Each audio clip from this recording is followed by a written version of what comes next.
It's July 2nd, and Ottawa has ended all federal barriers to free trade within Canada. Together, we're breaking down barriers across this country so you can buy Canadian everywhere and work anywhere. Prime Minister Mark Carney's Canada Day message highlighted him delivering on his promise to end the remaining 53 federal internal trade barriers by July the 1st. To help unpack this announcement, what it does and what it doesn't do, is the Globe and Mail's Laura Stone. Laura, good morning. Laura, are you there? Can you hear me? I can hear you. Good morning. Okay, so here's what's happening. We can hear you, we just can't see you. So keep talking, and eventually we're going to make that connection, because I'm curious what this all means. They promised internal free trade by Canada Day. This was a key part of the Prime Minister's election campaigning. So first of all, how significant of a political win is this for the Carney Liberals? Well, look, the Carney Liberals have accomplished what they set out to do, Anne-Marie, but it's a lot more complicated than maybe the public had thought to begin with. The government has passed this bill, this One Canadian Economy bill, to with support of opposition to break down the free trade barriers. But the federal barriers are actually really only to do with mostly procurement rules, and it's up to the provinces and territories to do a lot of the legwork. You saw some footage there of Premier Doug Ford. Ontario has signed a lot of individual agreements so far with provinces to break down barriers for things like alcohol, for labor, which which provinces say is going to add tens of millions to the Canadian economy.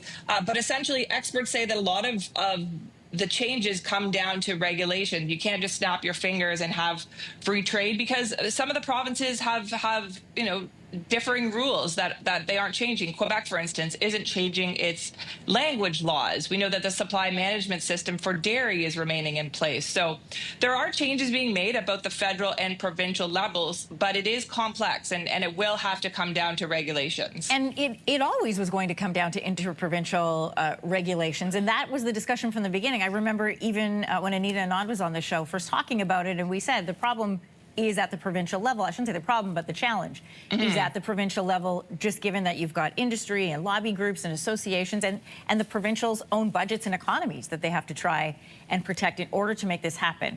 The difference this time around was everybody seemed willing to get on board and to try to make it happen more quickly. So this committee of premiers and provincial trade ministers are meeting a week from now, just under a week, next Tuesday. Ottawa says great progress on ending provincial internal trade barriers is going to be announced. So what are you watching for out of that meeting? I think you're absolutely right, Anne-Marie. I mean, the premiers and the federal government, everyone has said for years they want to rid of interprovincial trade barriers. They understand that it didn't make sense that you can't import products from British Columbia or Manitoba, that was easier to trade with the United States. Well, of course, what happened with President Donald Trump has given everyone a kick in the pants, quite frankly, to get moving on this. So I think they're going to come together, and I think there's a commonality across the country that the provinces and territories want to deal with this. They're going to meet with the federal government at this committee meeting, and they'll probably make some more announcements of tangibles. That's what the public wants to see, right? They want to know, okay, when can I get something from another province that I don't have access to now? So I think everyone's on the same page, but it is complex, and there are some provinces that aren't going to rid of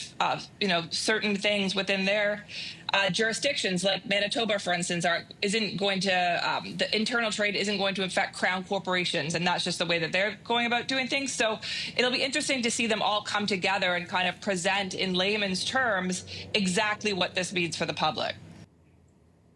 If you like that video, make sure to subscribe to the Your Morning YouTube feed, where you can find all kinds of new content posted every weekday morning.